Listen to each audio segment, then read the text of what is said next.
Niyo po ba mga kababayan, tila nagkakagulo na sa grupo po nito pong si LRY aka Small Boy at dito po sa grupo nitong sina Alputera mga kababayan laban po dun po sa mga DD supporter or dito sa mga taga-suporta ni Sara Duterte. Dahil kung makikita niyo mga kababayan, may mga lumalabas kasi na meron daw pong grupo na inalbor etong si Robin Padilla. So ngayon ito pakinggan po natin mga kababayan kasi sabi po dito, the fall of Alputera. Or ibig sabihin, yung pagbagsak daw po mga kababayan nitong si Alputera. Oy, Ma'am Maricel Sullivan, mega love shoutout ha. At saka kay Anami. Ayan, Pidjako Salim, mega love shoutout po sa inyo ha. Anyway, mga kababayan, ito play natin. Paano siya escape kay Beshi? Kasi nga, alam niyang madaming alam sa kanya. Third filing, nagpa-rescue kay Mangga ang Beshi. Wala nang sumusuporta sa Yung tinutukoy na si Mangga mga kababayan ay si Robin Padilla. kanya. May I call? I need backup. Here I come, Binoy. Ganon. Lumitaw ngayon ang nurse. Lumitaw ngayon itong si Padre Binoy. May siya, to the rescue kasi wala na siyang kasama.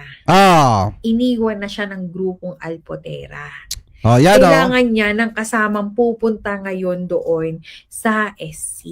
Yan yung grupo ni na Joey De Bebre, mga kababayan. Alam niyo naman, yung grupo ni na Joey De Bebre, kasama po yan ni Alputera. Yan nga yung mga vlogger na allegedly, mga kababayan, ay pinipinance ni LRY aka Small Boy para siraan ng siraan ang pamahalaan habang dumidikit-dikit itong si LRY aka Small Boy sa First Family. Palihim na tumutulong sa pamilyang Duterte. So ngayon mga kababayan, ganito po yung eksena dito.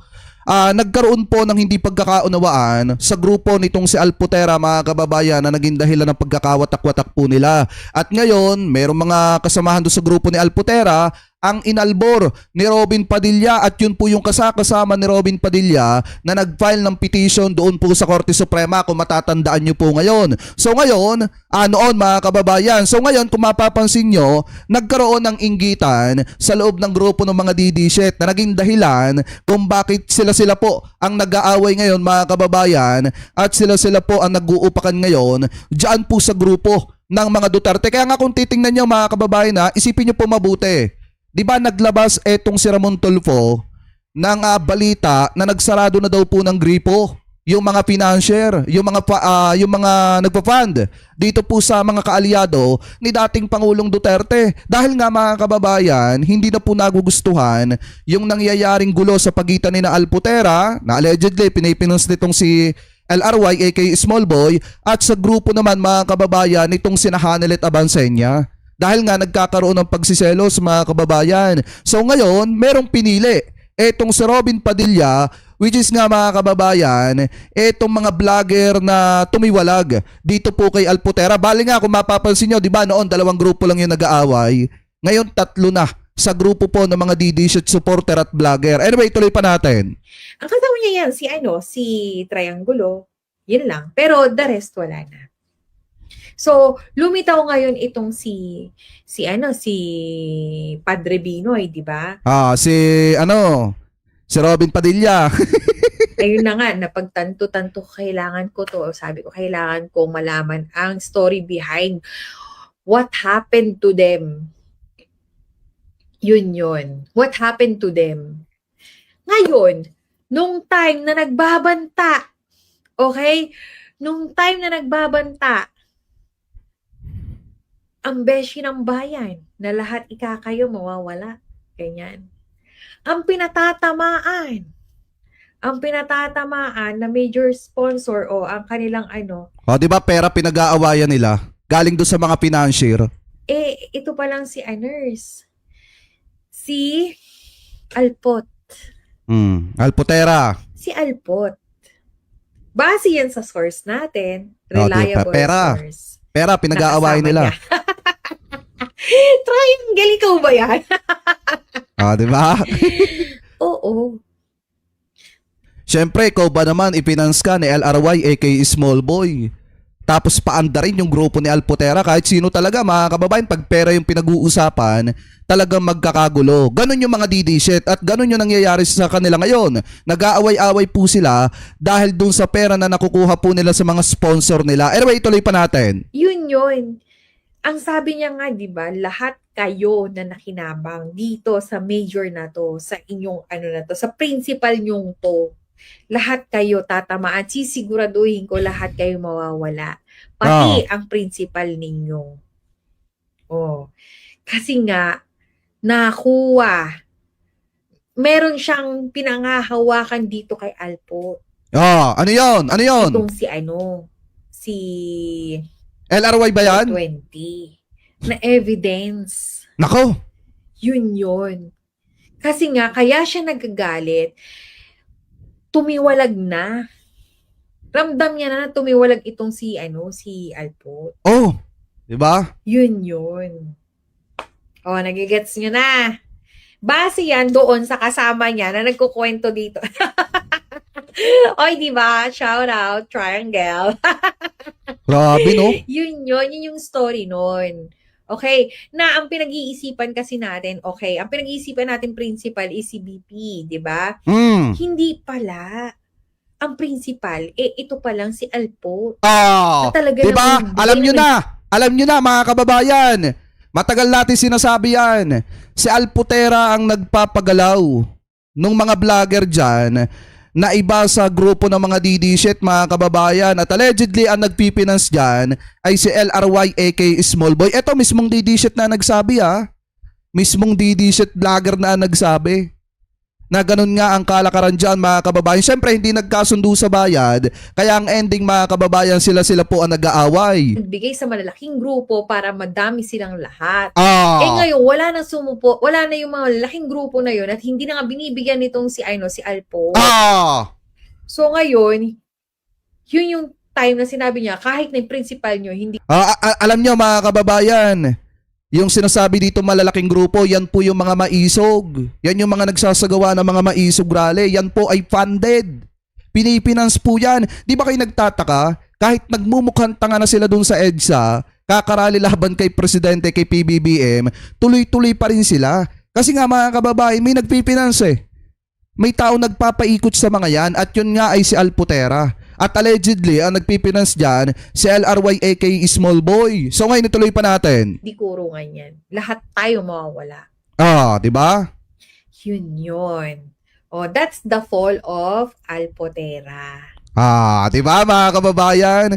Sabi ko sa inyo matagal ko nang sinasabi yan sa inyo mga kababayan na habang itong si LRY aka Small Boy dumidikit-dikit sa First Family, nagpa-funded siya dito sa mga DDS vlogger para po batikusin ang ating pamahalaan sa pamamagitan nito pong si Alpotera.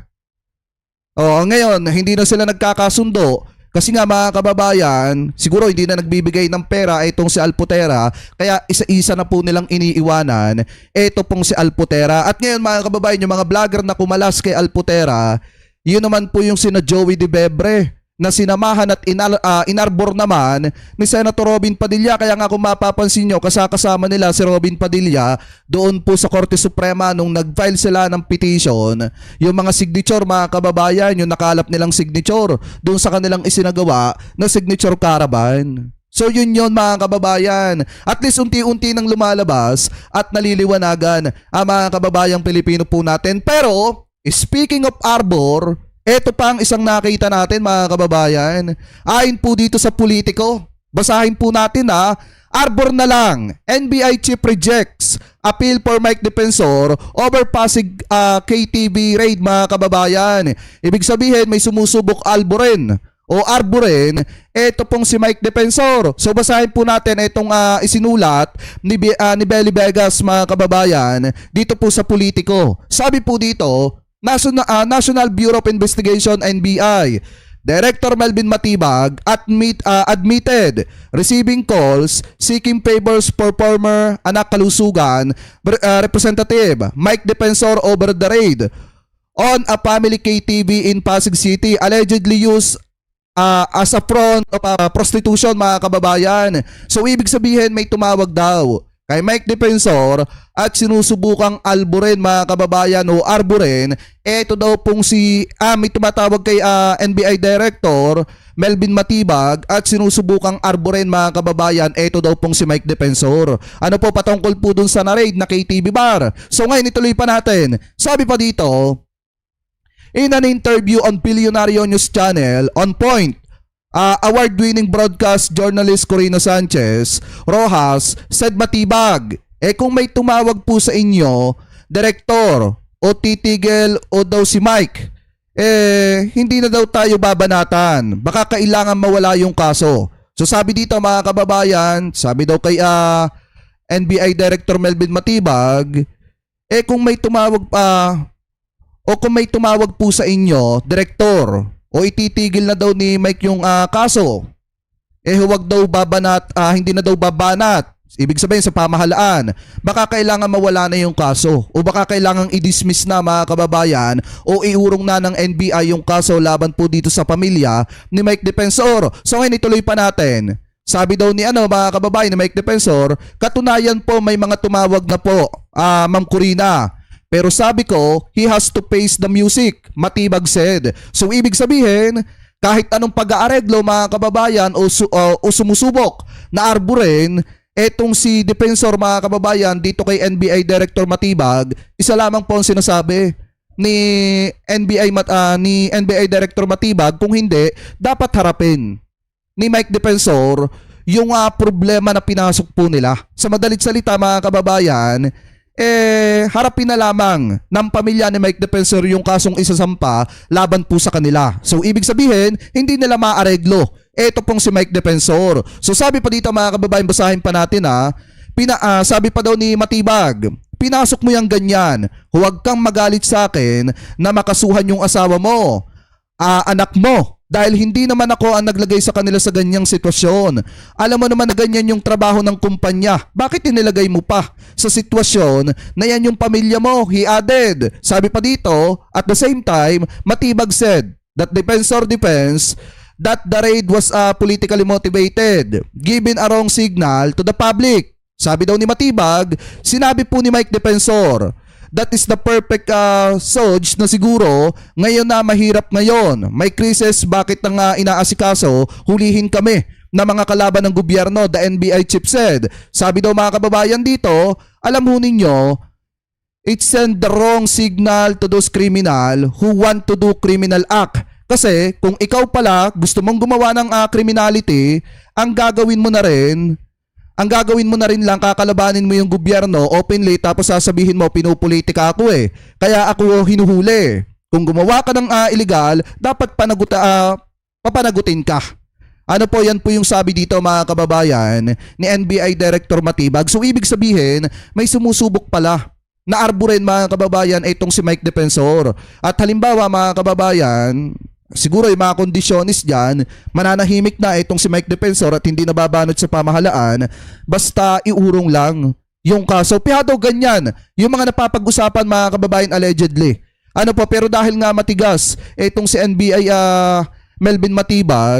Director Melvin Matibag, hindi po siya pumayag sa ganong klase ng kalakaran. Pero mga kababayan, ang isa pa sa pinakamatindi dito yung Pasig City Hall umaksyon na rin po, dahil kung titingnan po natin, basahin po natin, bukod po kay NBI Director Matibag, umaksyon na rin mga kababayan ang Pasig City Hall, which is etong lugar o etong city na pinamumunuan ni Mayor Vico Soto. At sabi nga dito, basahin po natin, Blue Hotel ipinasasara. Just in, ipinag-utos ng Pasig City Hall Business Permit and Licensing Department ang pagsasara ng Zeren Development Corporation or etong Blue Hotel sa Pasig matapos ma-raid ng National Bureau of Investigation noong April 21, 2026. Ayon sa closure order na inilabas noong April 27, 2026, na diskubre sa lugar ang umano'y seryosong illegal activities na may kaugnayan po sa human trafficking at falsification of prostitution mga kababayan. Kinumpirma ni Pasig City Public Information Office, Krishna, huwangko sa mensahe ang naturang closure order. Agad na epektibo ang pagsasara habang hinihintay ang resolusyon ng reklamo ng Office of the City Prosecutor or etong sa Pasig mga kababayan. So ibig sabihin, kung titingnan nyo, hindi po agad-agad pinalampas mga kababayan ni Mayor Vico Soto itong ganitong klase ng gawain at umaksyon agad-agad ang Pasig City Hall mga kababayan na ipasara agad-agad ito pong Blue Hotel na allegedly ay konektado dun po sa KTV bar na na-raid dyan po sa Pasig mga kababayan. So ibig sabihin, kung titingnan nyo po, talagang sabit dito ng matindi etong pamilya mga kababayan ni Mike Defensor. Bakit po natin nasabi? Dahil kung matatandaan nyo, di ba may interview ito pong si NBI Director Melvin Matibag na sinasabi na doon po sa KTV bar na Chicago mga kababayan na may ginagawang hindi maganda sa loob, meron daw pong lagusa na konektado daw po doon sa Blue Hotel. At ang isa pa dito mga kababayan, doon po sa SEC registration nito pong Blue Hotel, ang nakapangalan po at nakapirma doon yung asawa po ni Mike Defensor at ang dated mga kababayan ay 2025. Ibig sabihin hindi po totoo yung pinamamalita at ipinakakalat ni Mike Defensor na 2019 ay umalis na po sila, binitawan na nila ito pong Blue Hotel. So sabi ko nga po sa inyo mga kababayan, mahihirapan po talaga itong si Mike Defensor na idepensa yung kanilang sarili dito. Kaya much better na harapin na lamang po niya mga kababayan yung mga kaso na isinampa po laban sa kanyang pamilya. Kasi biruin nyo mga kababayan na hindi lang naman yung anak at asawa ni Mike Defensor yung posibleng sangkot dito. Baka nga magulat tayo isang araw, sangkot din dito ito pong si Mike Defensor. Kaya nga kung titingnan nyo mga kababayan, di ba may sinabi rin itong si NBI Director Melvin Matibag na nagamit pa nga itong KTV bar nung tumakbong mayor ito pong si Mike Defensor at doon niya dinadala yung mga kapitan mga kababayan na nakukuha po niya dun sa lungsod na gusto niyang pamunuan. Ang problema, kahit ginamit niya yung KTV bar, olats pa din siya mga kababayan noong mga nagdaang eleksyon. So ngayon, kung mapapansin niyo, baka sabihin ng iba, fake news yung ating pinamamalita. Ito pa nga yung isa na source po natin, sabi nga dito, Blue Hotel, kinandado ng Pasig LGU dahil sa human trafficking at prostitusyon. Sabi nga dito, formal lang ipinag-utos ng Business Permit and Licensing Department o etong BPLD ng Pasig City ang agarang pagpapasara sa Blue Hotel na pinatatakbo ng Zeren Development Corporation at matatagpuan sa Cliff Point, Square Ortigas, Home Depot Complex, J. Vargas Avenue, Ugong, Pasig City mga kababayan. Ang naturang closure order na may petsang Abril 27, 2026 ay inilabas matapos ang isinagawang raid ng National Bureau of Investigation NBI sa nasabing establishmento noong Abril 21, 2026. Sabi pa dito, ayon sa dokumento na diskubre sa loob ng hotel, ang mga illegal na aktibidades na may kaugnayan sa human trafficking at prostitution na direktang paglabag sa Anti-Trafficking in Person Act at sa mga probisyon ng Revised Penal Code. Binigyan din ng BPLD na ang pagkakasangkot ng hotel sa mga illegal na aktibidad ay isang grave violation sa mga kondisyon ng kanilang business permit.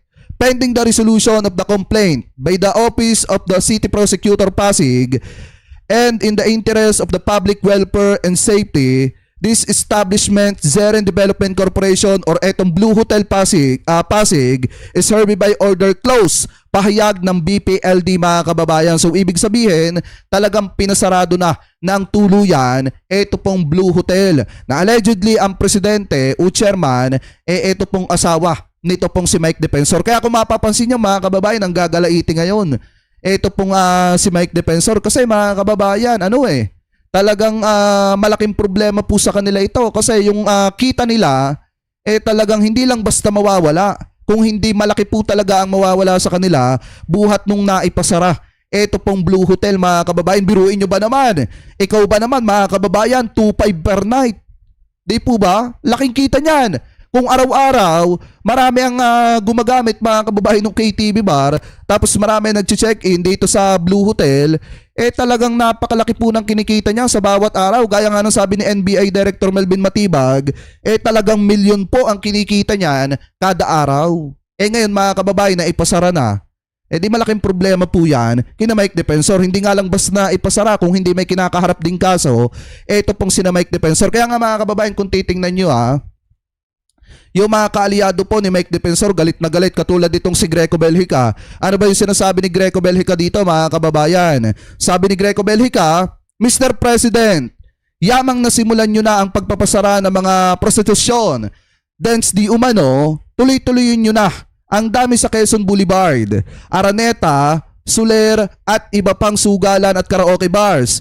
Huwag itigil kay Mike Defensor lang. Otherwise, politika at hindi trabaho ang ginagawa ng pamahalaan mo. So ibig sabihin, marami kang alam na ganyang klase ng negosyo, Greco Belhica. Bakit hindi mo inaksyonan noon?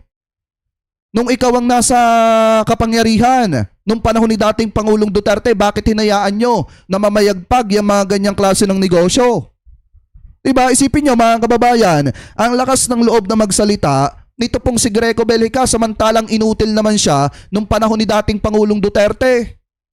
Biruin mo, anti-corruption ka, sumbungan ka ng mamamayang Pilipino, pero inutil ka, wala kang silbi.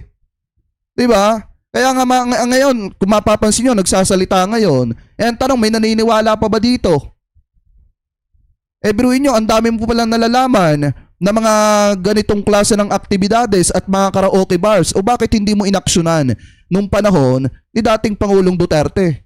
Di po ba mga kababayan? So ngayon, ito pa yung isa, mga kababayan na balita na nakita pa natin. Sabi daw dito, bukod pa po kay Greco Belhica, may isa pa po ang nanawagan na imbestigahan daw po itong nangyaring raid ng National Bureau of Investigation sa Pasig. So basahin po natin itong balitang nanggaling dito po sa DWAR Abante Radio. Sabi po dito, yan, nanawagan si Senator J.B. Ejercito ng investigasyon sa Senado kaugnay ng raid ng National Bureau of Investigation sa isang KTV bar at hotel sa Pasig. Kasunod ng mga tanong sa umania hindi pantay na pagpapatupad ng batas. Ayon sa senador, kailangan malinawan kung bakit may ilang individual na hindi isinama sa mga kasong isinampa sa kabila ng kanilang umania presensya sa insidente. Gaya ng binanggit ni Ombudsman Jesus Crispin Remulla, layunin ng investigasyon na tukuyin kung may naging lapses o irregularidad sa operasyon at matiyak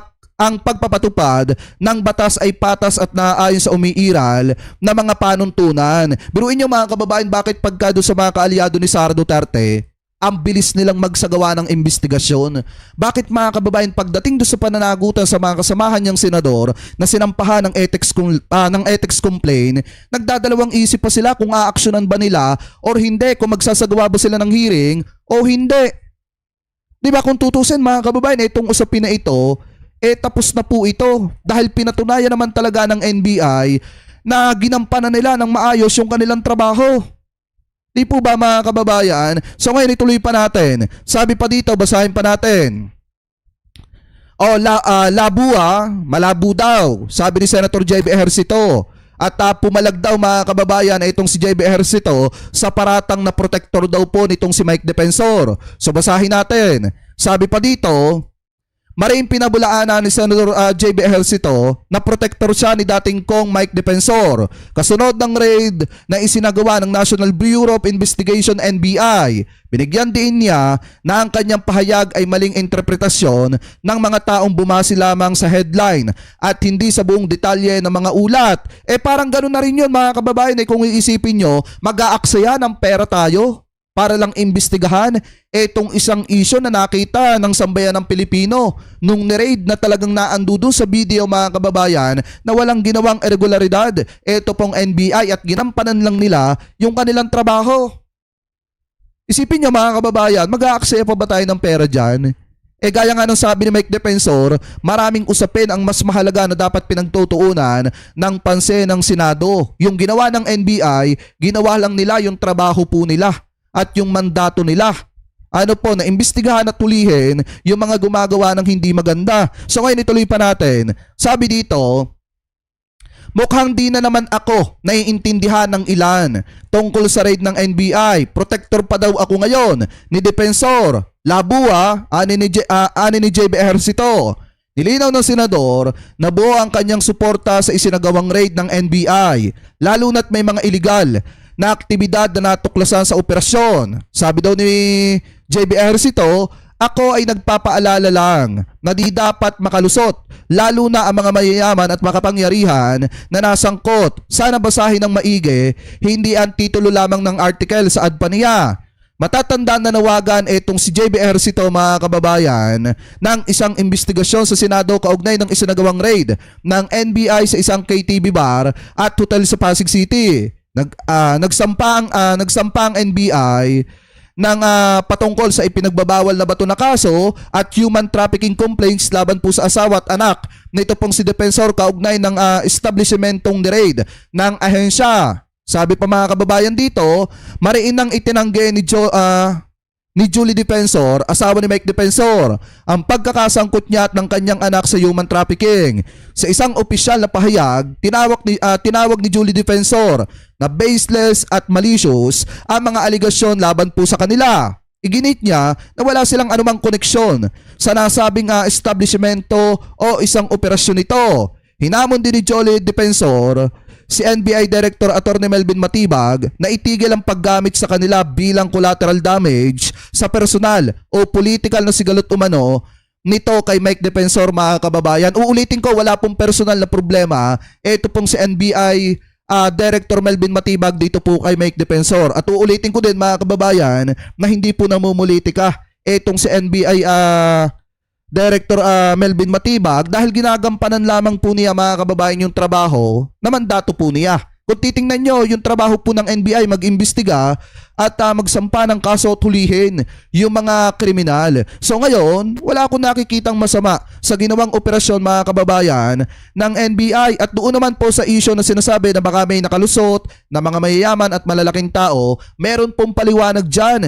Etong si NBI Director Melvin Matibag, eto pakinggan po natin, mga kababayan. Nagsalita na ang National Bureau of Investigation kaugnay sa alegasyong pinalaya umano ang ilang VIP sa ikinasang KTV at hotel raid sa Pasig City. Sa nasabing operasyon... Pero hindi ko sinasabi, mga kababayan, na itong si Senator JB Ejercito, tawag dito protector nito pong si Mike Defensor. Siya na nga rin na nagsabi na may mga tao nagsasabi na siya ay lumalabas na protector ni Mike Defensor. So hindi natin masisisi yung mga kababayan Pilipino po natin kung ganyan ang tingin sa'yo, Senator JB. Kasi masyadong obvious nga naman na bakit biglang ang ingay-ingay mo nung biglang sumabog itong issue ng na-raid na KTV bar. Samantalang dun sa issue ng mga kasamahan mong senador na sinampahan ng ethics complaint, tahimik ka. Di po ba? Anyway, tuloy pa natin. Dawit ang mag-ina ni dating Congressman Mike Defensor. Yan ang agenda report ni Andrea Salve live mula sa NBI office sa Pasay City. So Andrea, ano ang... Nga pala, yung mga DD-shot uunahan ko na kayo. Baka sabihin nyo, mga kababayan, bayaran na naman, kaya ganito yung topic natin.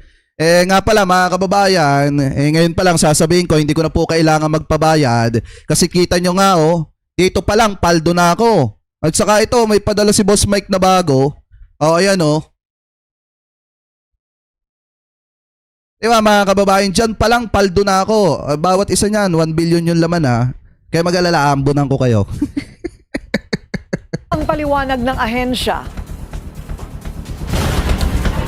Corina, sa kanilang pahayag kaninang hapon ay dumipensa na nga ang NBI laban sa mga issue na bumabalot sa ikinasa nilang raid sa isang KTV hotel sa Pasig City. Giit ng ahensya, dumaan sa wastong proseso ang operasyon. Inamin ng National Bureau of Investigation na pinalaya ang ilang individual na kanilang hinuli sa naturang raid sa Pasig. Pero pagtitiyak nila, ito ay matapos ang proper identification at processing kung saan na sigurong walang kinalaman ng mga personalidad sa iligal na operasyon sa lugar. Consistent daw ito sa inilatag ng mga karapatan ng saligang batas laban sa warrantless detention ng walang probable cause. Sinusunod daw ng ahensya ang mas mataas na quantum of evidence alinsunod sa DOJ Department Circular 20 ang prima facie evidence or reasonable certainty of conviction. Dagdag ng NBI, gumugulo. Kasi mga kababayan, ganito po Eto, pakitama na lamang po ko kung ako po ay mali. Di ba nung naaresto si dating Pangulong Duterte noon, naging mainit na usapan, yung iginigiit po ng kampo ni Sara Duterte na warrantless arrest. Yun sinasabi nila. Warrantless Tama ba? Warrantless pala, sorry. Warrantless arrest. Inaresto daw si dating Pangulong Duterte nang wala daw pong arrest warrant. Pero kung titingnan nyo naman mga kababayan, doon po sa pagkaka-aresto ni dating Pangulong Duterte noon, may arrest warrant po yun at binasa pa nga yun ni General Torres sa kanyang cellphone mga kababayan. At yung physical noon, yung mismong papel mga kababayan, maliwanag na isusunod na po agad. So ngayon, alam din naman ni dating Pangulong Duterte yan, kaya nga sumama si dating Pangulong Duterte. So dito naman mga kababayan, yung mga nahuli po dito talagang inimbestigahan po yan. At kinumpirma mga kababayan kung ito ba ay sangkot o hindi. Kaya nga kung titingnan nyo po, sinaalang-alang din ng NBI mga kababayan yung individual na sumalang po sa proper identification. At tiningnan din nila kung ito po ba ay sangkot or hindi. So yung mga hindi sangkot mga kababayan at nadamay lang, pinalaya naman po ng NBI. So hindi po pwedeng basta ikulong kasi mga kababayan yung iba na porket nakita lang na naando doon at hindi naman pala kasabwat, ikukulong na. Kaya nga kung tutusin mga kababayan, para sa akin, ito yung isa sa mga operasyon ng NBI na masasabi po nating naging patas at naging maayos at lalo na naging malinis mga kababayan kasi may kasama silang media. Ano po, anyway, tuloy pa natin. Tulong pa rin ang kanilang investigasyon sa Chicago KTV bar at gaya ng naunang sinabi ni Director Melvin Matibag, posible pang madagdagan ang mga makakasuhan kaugnay dito. Marami dun sa aresto no, na sinasabi may personality, may mga ganyan, may kakilala, but we process everybody. So we don't know kung talagang sabihin mo prominent businessman. Lahat naman nagpapakilala. Sa totoo, may mga nagpapakita pa ng picture kasama si ganito, si ganyan. But upon bringing them, prinasis namin lahat sila dito. And we made sure na kung ano yung participation nila at responsibility under the law, papapanagutin natin. Di ba? Una nang napag-usapan sa radio program ni Ombudsman Jesus Crispin Rimulya nitong linggo ang isyu tungkol sa di umano'y VIP na anyay isa sa mga hinuli sa Pasig Raid pero hindi nakasama sa mga kinasuhan. Hindi na pinangalanan ng personalidad pero opisyal daw ito sa isang golf and country club sa Mandaluyong. Kiit ng Ombudsman, dapat daw itong silipin. Kanina naman naghain na rin ng resolusyon si Senator J.V. Ejercito na nagnanais na imbestigahan ang aligasyon. Dapat daw na Kita nyo, porket naging mainit yung usapin mga kababayan, nakisawsaw agad itong ombudsman at saka itong si Senator J.B. Ejercito. Kaya nga mga kababayan, sa totoo lang, ako nagtataka din ako kung bakit masyadong, alam nyo yun, masyadong binibigyan nila ng importansya itong mga bagay na ito. Ay maliwanag nga na ito po ay tapos na mga kababayan dahil nga kung tutuusin, talagang nagawa naman ng NBI ng maayos yung kanilang trabaho. Ano po, anyway, tuloy pa natin. Establish ang full facts ng operation gaya ng kung paano sinuri ang mga nahuling individual, kung bakit ang iba ay hindi raw nakasuhan at kung nasunod ba raw talaga ang tamang proseso. Corina, matatanda ang lampas 20 ang nakasuhan ng NBI, kabilang na nga ang mag-ina ni former Congressman Mike Defensor, diba? Habang higit 50 naman ang na-rescue sa operasyon. Corina. Andrea, mayroon na bang balita tungkol sa kung ano man ang naging mga pahayag nung mga babae? May mga 5... At saka take note mga kababayan, kita nyo pagkat nagtatrabaho si NBI Director Melvin Matibag, di ba kasama siya lagi? Kasama siya lagi tuwing may operasyon.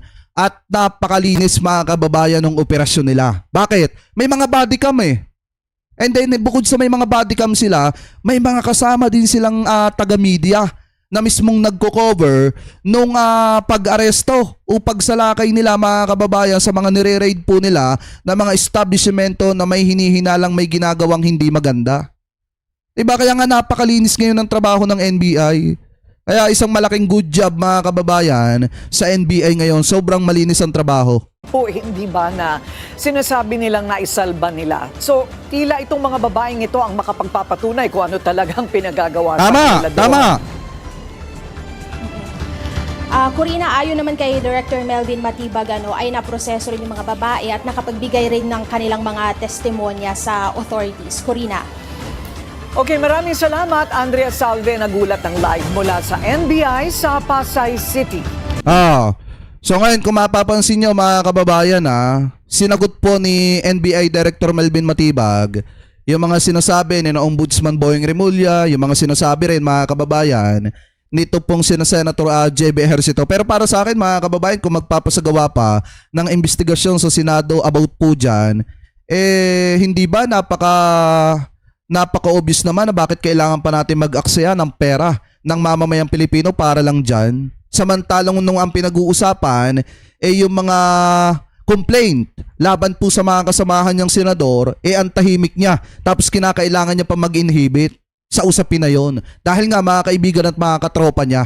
Kaya nga ako mga kababayan, para sa akin, naging malinis, naging maayos yung investigasyon na ginawa ng NBI at kahit pa sinusubukang arborin, ito pong si Mike Defensor, hindi po pumayag si NBI Director Melvin Matibag. Kasi nga, ang gusto po niya talagang mangyari, harapin ng kampo ni Mike Defensor yung investigasyon. Dahil nasampahan na naman po talaga ng kaso, ito pong kampo ni Mike Defensor. Ano po, so kayo, mga kababayan, sa inyong palagay, tama lang ba ang ginawa ni NBI Director Melvin Matibag at yung sinabi niya mga kababayan, naharapin na lamang po ng kampo ni Mike Defensor yung mga kasong isinampa laban po sa kanyang pamilya? Ano po, so ngayon, mga kababayan, kung kayo po ang tatanungin, ano po masasabi nyo? Hingil po dyan, comment below na lamang po, hingil po sa issue po na yan. Ano po, kung ano po ang komento ninyo?